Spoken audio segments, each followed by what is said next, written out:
Is Wagner going to attack Poland? That is a question now that many people are asking, and definitely there are some things going on the border between Belarus and Poland, so let's talk about it. For a while there's been more and more talk about a possible confrontation between Wagner forces in Belarus and NATO. And I think this has been fueled by three different things. First, there is the fact that Wagner is now actually deploying to Belarus. This is happening after the Wagner mutiny that happened in June, and frankly it's still kind of hard to figure out what's going on. Where are these Wagner soldiers going? How many are there? What are they doing? But they are beginning to show up in Belarus in larger numbers, and they do seem to be placed in camps that are located close to Poland and Lithuania. The second thing is that Putin and Lukashenko have been talking about a confrontation with Poland. Putin said that Poland has secret plans to attack Ukraine and Belarus to sort of restore a historic Polish empire. And he said that if Poland actually attacks Belarus, then Russia will defend their partner. This sounds kind of crazy, but these are the kinds of words that get people thinking about whether Russia is planning a false flag attack on themselves, basically to get an excuse for going to war with Poland. And Lukashenko, he said something similar, and then he's also made some comments about how the Wagner soldiers, they really want to get into a war with Poland because Poland has supported Ukraine so much during the war, and the Wagner soldiers suffered from that around Bakhmut because of that assistance from Poland. So they want revenge. So according to Putin and Lukashenko, apparently Poland is both a very strong supporter of Ukraine, and they're also planning an invasion of Ukraine. Like, it doesn't really make any sense, but it does at a rhetorical level drive up some tensions with Poland. And the third thing is that the Polish government has deployed more soldiers to the border areas. Like, this has also contributed to the impression that something might happen. And especially there's been concern that Wagner might do some hybrid warfare things in the so-called Suwalki Gap. The Suwalki Gap is the small piece of land between Kaliningrad and Belarus. It's a border region between Poland and Lithuania. So the territory there is Polish and Lithuanian. Suwalki is the name of a Polish city, so that is where the name, the Suwalki Gap, comes from. It's about 70 kilometers long, and it's one of those areas that we talk about always when there is a discussion about a possible war between Russia and NATO, because the assumption is that Russia will try to take this area and create a land corridor to Kaliningrad. So now there is discussion about whether Wagner can maybe do some things there. Like, I don't really think this is likely, but I want to address the question in a couple of steps. The first one is that I think it's very clear that Russia does not want a direct war with NATO at this point. They have already committed more or less everything they have in Ukraine, and they don't have the resources to also fight a war with NATO in Belarus. So Russia would not want this Wagner thing to escalate into a real war with Poland. So that means that whatever Wagner could do in the Suwalki Gap, it would have to be some kind of hybrid warfare thing. Hybrid warfare is actions that take place in the gray zone below the threshold of actual war.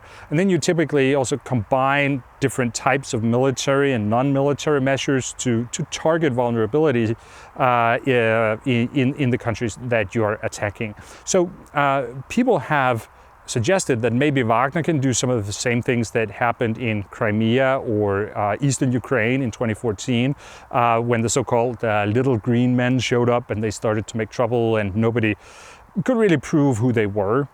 I don't think this reference to 2014 works particularly well for two reasons. First, it would not come as a surprise this time. Like, the Polish and the Lithuanian authorities, they would have a pretty good idea about what to do if an armed group of Russian-speaking men suddenly showed up and started to make trouble. Like, they've thought about this scenario, right? And the second thing is that there is not really any popular support that the Wagner soldiers could plug into in the Suwalki Gap. In Ukraine in 2014, there was, after all, a significant part of the population that was concerned about the Maidan revolution and that were supportive of the idea that being a part of Russia might be a good idea. But that is not the case in the Suwalki Gap at all. So if Wagner fighters show up there, then it's pretty much just them to make the trouble, and the population would be against them. So basically, it would be a hopeless mission. It's maybe also worth talking about how the Polish and Lithuanian authorities may react to hybrid attacks. I think there are two kinds of reaction depending on how serious the attack is. The first one is that I think is what I think by now we can call the NATO standard procedure for these things during the war in Ukraine, and that is basically just to ignore the thing. Like, it sounds a bit strange, but it actually makes a lot of sense. The Western countries feel that they have a winning strategy by helping Ukraine fight the war, and hybrid attacks from Russia are intended to undermine the will to support Ukraine. I made a longer video about this if you're interested, but instead of making a big deal out of the hybrid attacks, the Western countries just pretend that it didn't happen, so that way they can just continue winning the war. For example, the other day there were two Belarusian helicopters that violated Polish airspace. So these were not Wagner helicopters; they were sort of regular Belarusian armed forces. The first thing the Polish government did was to deny that anything had happened. And then people started posting pictures on social media of these helicopters flying over a Polish city. So the government changed their story, and they came out with some angry statements about it instead. Like, my guess is that what we're seeing now is that they're probably just going to stop talking about it.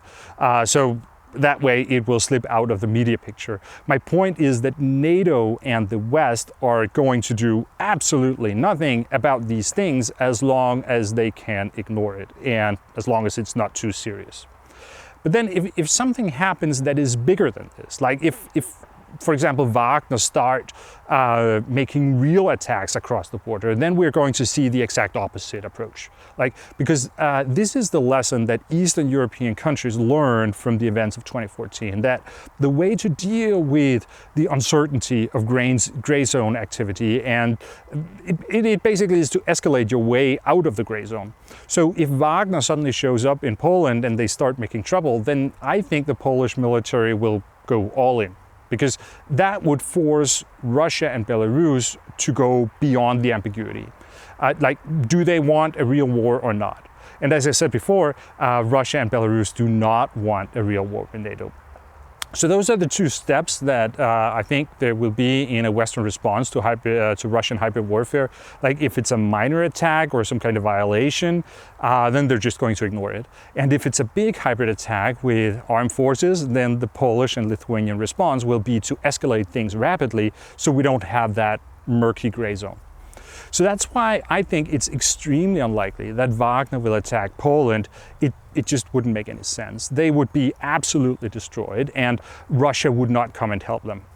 So what is Wagner doing? Well, it is actually pretty confusing. Like, just 6 weeks ago, they made a mutiny in Russia, but it looks like Putin has been unable to get rid of Wagner because it looks like they're just too important for Russian foreign politics in Africa.